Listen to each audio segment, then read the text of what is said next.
I never imagined my life could change in an instant. But that's exactly what happened when I heard the door click behind me. My stepson wasn't supposed to be home, yet there he was, standing in the doorway, his eyes locked on me as I struggled with the zipper of my dress. In that fleeting moment, the air between us shifted, and everything I thought I knew about boundaries was shattered. It had been 3 years since my husband passed away, and the house had grown quiet in his absence. I had learned to adapt to the solitude, filling my days with work, errands, and the occasional glass of wine with a book at night. But the loneliness lingered, a dull ache I'd grown used to ignoring. Life had become a routine, a predictable, colorless rhythm that felt safe but unfulfilling. Nathan, my stepson, had been my connection to my husband's memory. He was young when I first entered their lives, all awkward limbs and teenage sulking. Over the years, I'd watched him grow into a confident, self-assured man, but our relationship had always been platonic, almost distant.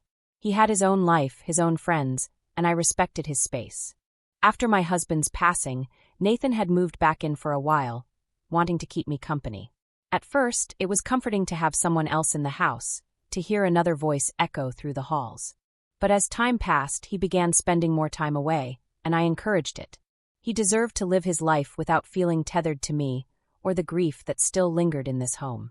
Still, there were fleeting moments when his presence felt like a balm for my aching loneliness. He had his father's warmth, his easy charm, and a way of making people feel seen. Those little glimpses of familiarity brought comfort, but they also reminded me of all I had lost. Recently, I'd been trying to reclaim some part of myself, even if I wasn't sure where to begin. A shopping trip had turned into an impulsive decision to buy a dress. Something bold, something unlike the practical, understated clothes I'd grown accustomed to wearing. It was silly, really. There was no occasion to wear it, and no one to wear it for. But as I stood in the mirror smoothing the fabric over my hips, I felt a spark of something I hadn't felt in years. The desire to feel beautiful, to feel alive.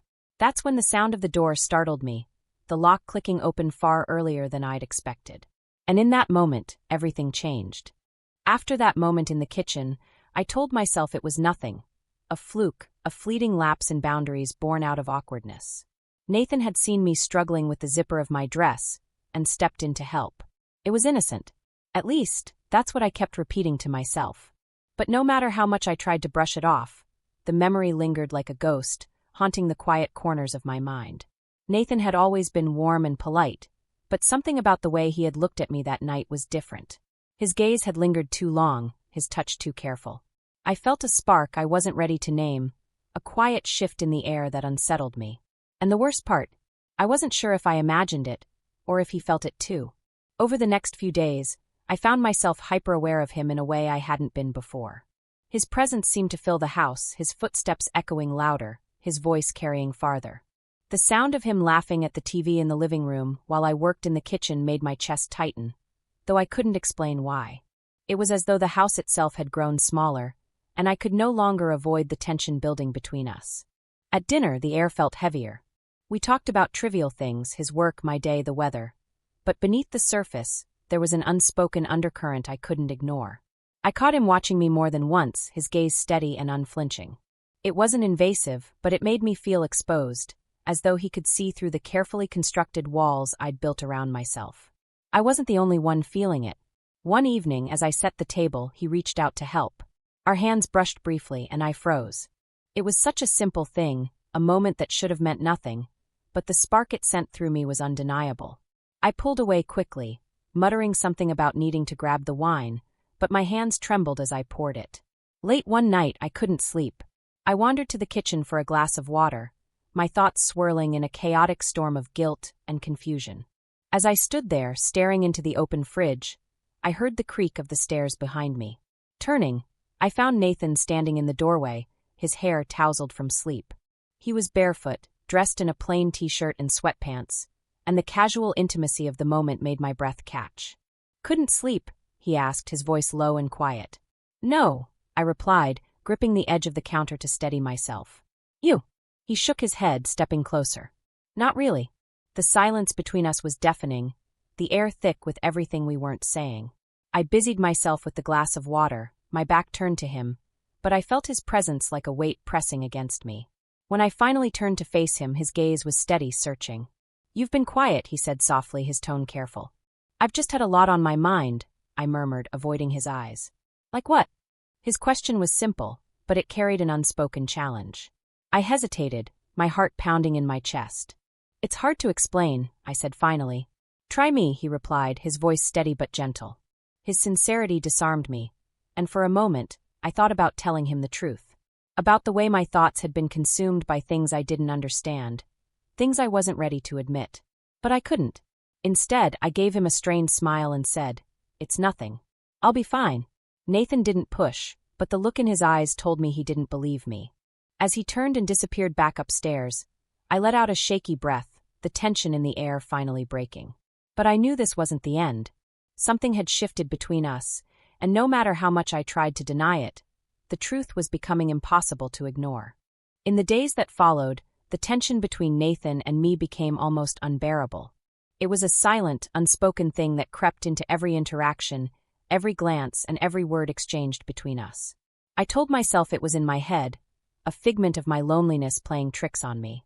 But the way his gaze lingered just a second too long, the softness in his voice when he said my name, it was impossible to ignore. One rainy afternoon, the house felt quieter than usual, the steady patter of rain against the windows the only sound. I was in the living room, curled up on the couch with a book, though I wasn't really reading. My thoughts were elsewhere, tangled in the memory of Nathan's words that night in the kitchen. Try me. The sincerity in his voice, the way he had looked at me, it had awakened something I wasn't ready to confront. I was startled out of my thoughts by the sound of footsteps. Nathan appeared in the doorway, holding a blanket and a bowl of cereal. He looked at me and grinned, a boyish smile that made my chest tighten. Rainy days are perfect for being lazy, he said, plopping onto the couch across from me. I laughed softly, trying to mask the nervous energy his presence brought. That's your excuse for cereal on the couch? Hey, I'm living my best life, he replied with a chuckle, tossing the blanket over his lap. What about you? What's the book today? I held up the cover, and he squinted at it, grinning. History again, huh? You're consistent. I like history, I said, smiling despite myself. It's fascinating to see how much of the past shapes who we are. He tilted his head, considering that. Do you think people can really change, though? Or are we just stuck being who we are, deep down? The question caught me off guard. I looked at him, his expression thoughtful, his gaze steady. I think we can change, I said carefully. But it's not easy. It takes effort. And sometimes, it takes someone else to push us in the right direction. His eyes searched mine for a moment, and my chest tightened under the weight of his gaze. It felt too intimate, too knowing, and I cleared my throat, breaking the moment.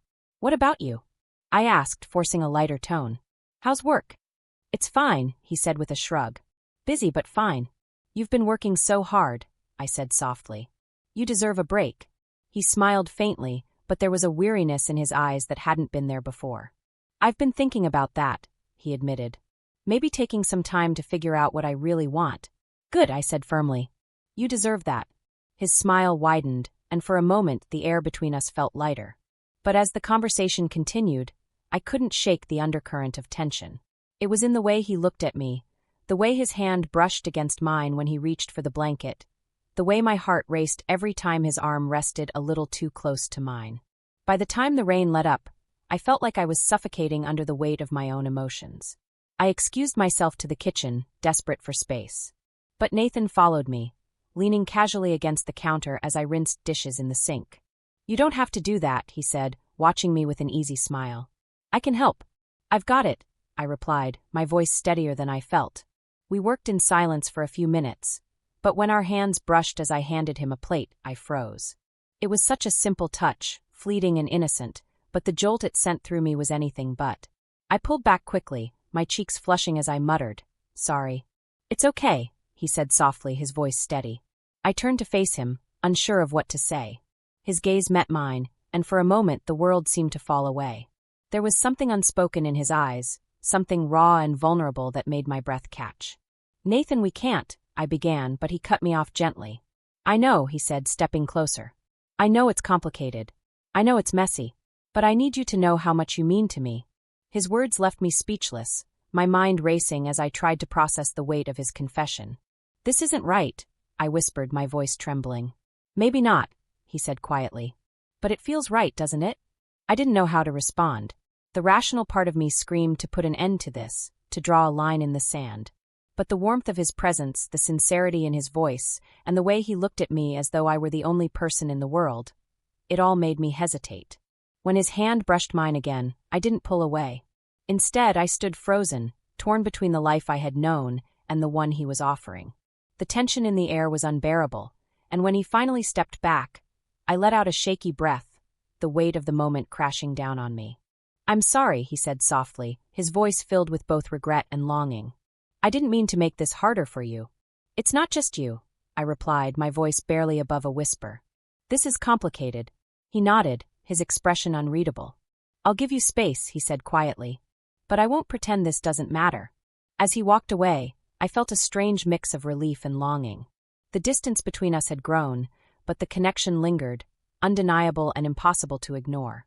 The days that followed were a blur of conflicted emotions.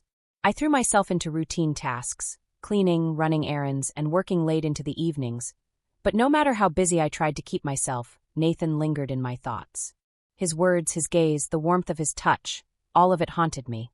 I knew I should put distance between us, but the more I tried, the more entangled I became.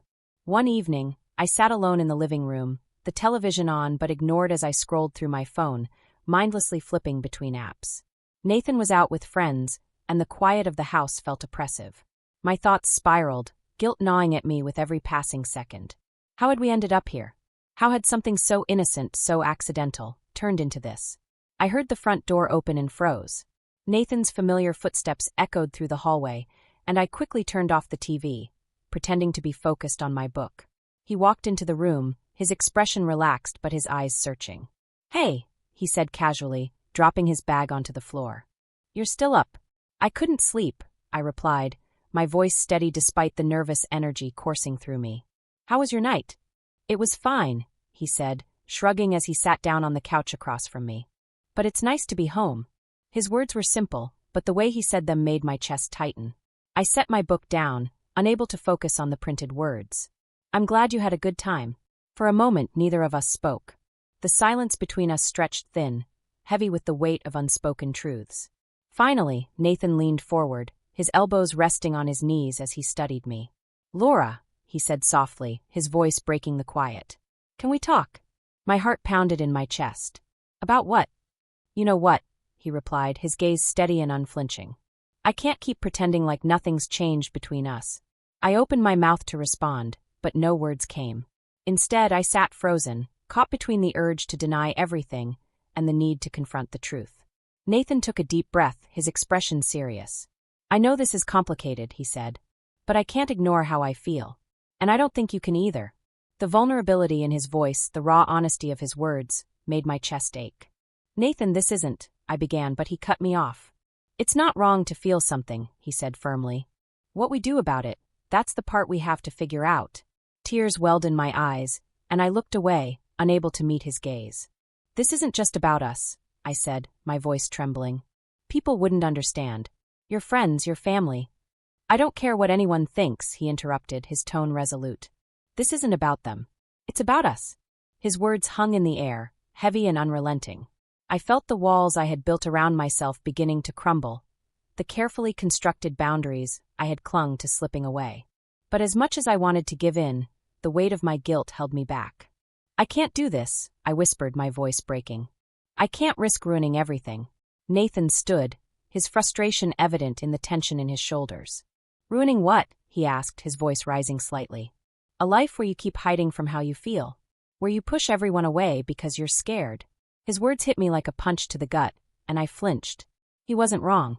I had spent years burying my emotions, pretending everything was fine while the loneliness slowly consumed me. But admitting that out loud felt impossible. "I'm not hiding," I said weakly, though even I didn't believe the words. "Yes, you are," Nathan replied, his voice softening. "And you're not just hiding from me. You're hiding from yourself." For a moment, the room was silent. I felt the tears spill over, hot and unrelenting as they traced paths down my cheeks. Nathan moved closer, his hand resting lightly on my shoulder. "I'm not asking for anything right now," he said gently. "I just need you to be honest, with me, but more importantly, with yourself." His touch was grounding, a reminder that no matter how complicated this was, I wasn't alone. Slowly, I looked up at him, my vision blurred by tears. I don't know how to do this, I admitted, my voice barely audible. You don't have to figure it all out tonight, he said, a faint smile tugging at his lips. But I need to know if there's even a chance. His words hung in the air, and I felt the weight of the decision pressing down on me. Finally, I nodded, my chest tight with a mix of fear and relief. I don't know what this looks like, I said quietly. But I can't pretend it isn't there. Nathan's smile widened, and the tension in his expression melted away. That's all I needed to hear, he said softly. The conversation left me feeling raw and exposed, but for the first time in weeks, I felt a flicker of hope. The path ahead was uncertain, and I knew it wouldn't be easy. But as Nathan left the room that night, I couldn't help but wonder if maybe, just maybe, this was the start of something worth fighting for. The next morning, the house felt lighter. There was still so much to navigate, so many questions left unanswered, but the walls between us had begun to fall. And for the first time in years, I didn't feel quite so alone.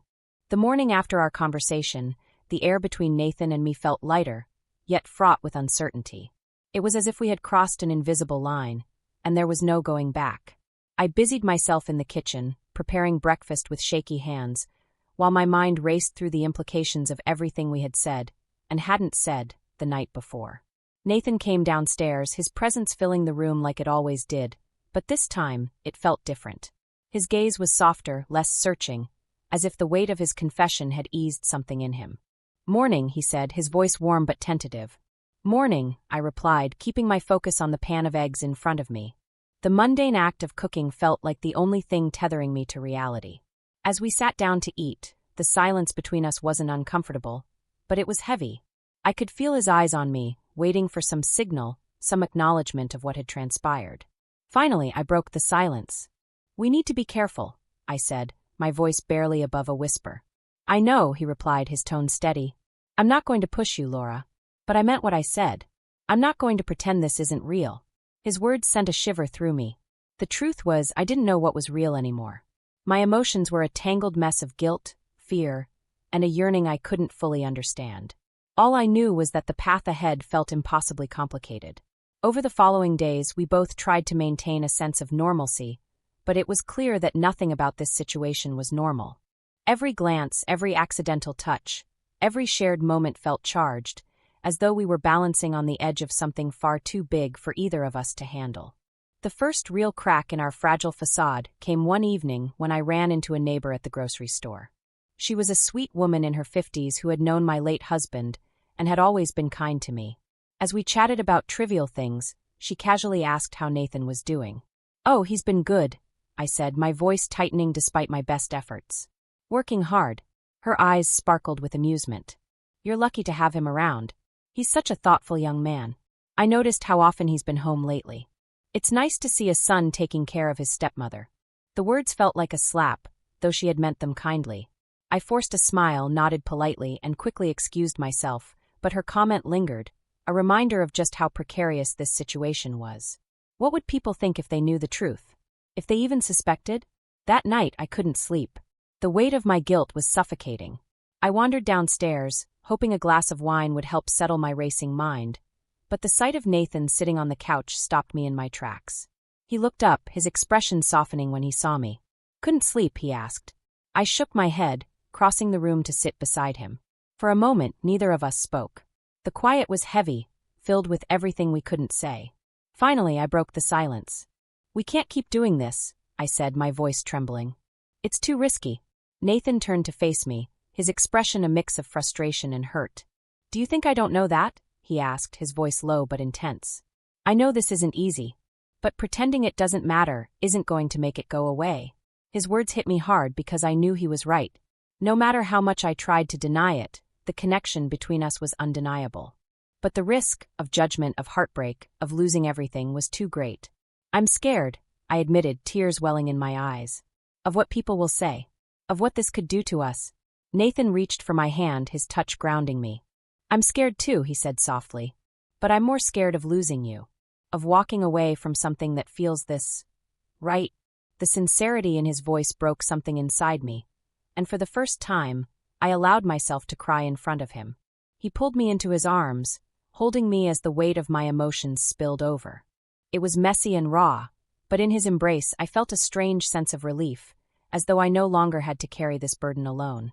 Over the next few weeks, we tried to navigate the fragile balance between what we felt and what we knew was right. We kept our distance in public, avoiding situations that might raise suspicion. But in the quiet moments when it was just the two of us, the tension was undeniable. The turning point came when Nathan sat me down one evening and said, "We need to decide what we're doing, Laura. We can't keep living in this in-between."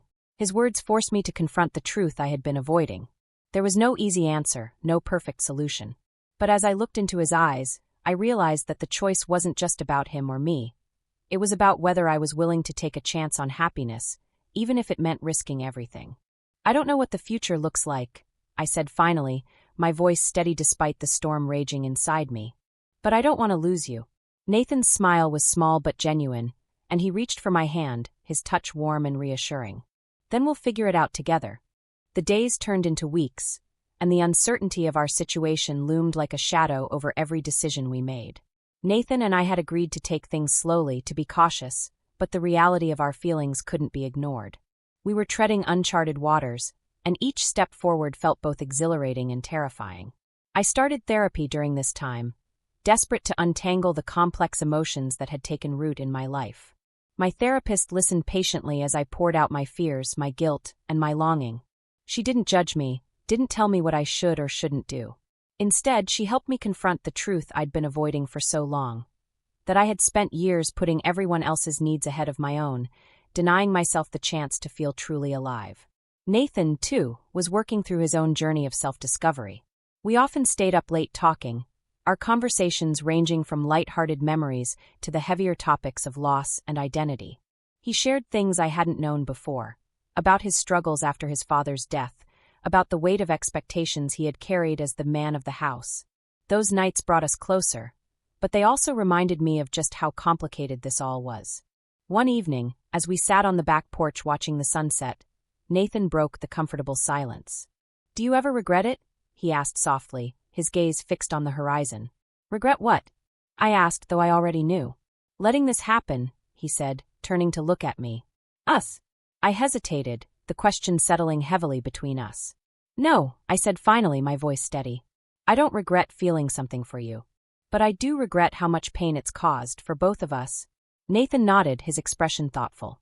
"I don't regret it either," he said quietly. "But I hate that it's so complicated." His words hung in the air, and I felt a wave of sadness wash over me. We had built something fragile and beautiful, but it was a house of cards, vulnerable to the slightest breeze. Yet, despite the fear and uncertainty, I couldn't deny that being with Nathan had awakened something in me, a sense of hope I hadn't felt in years. In time, we began to talk more openly about the future. We both knew there was no clear path forward, no easy way to navigate the complexities of our relationship. But we also knew that walking away wasn't an option we were willing to consider. It would take time, patience, and a willingness to face whatever challenges lay ahead. Through it all, I learned something important about myself. For years, I had let fear dictate my choices. Fear of judgment, fear of failure, fear of losing the people I loved. But being with Nathan, as unconventional and complicated as it was, had taught me the value of courage. Love, I realized, wasn't always neat or simple. Sometimes it was messy and unpredictable, but that didn't make it any less real. As the months passed, the weight of our situation began to lift, if only slightly. We made small but meaningful changes, building a foundation of trust, setting boundaries, and finding moments of joy amidst the uncertainty.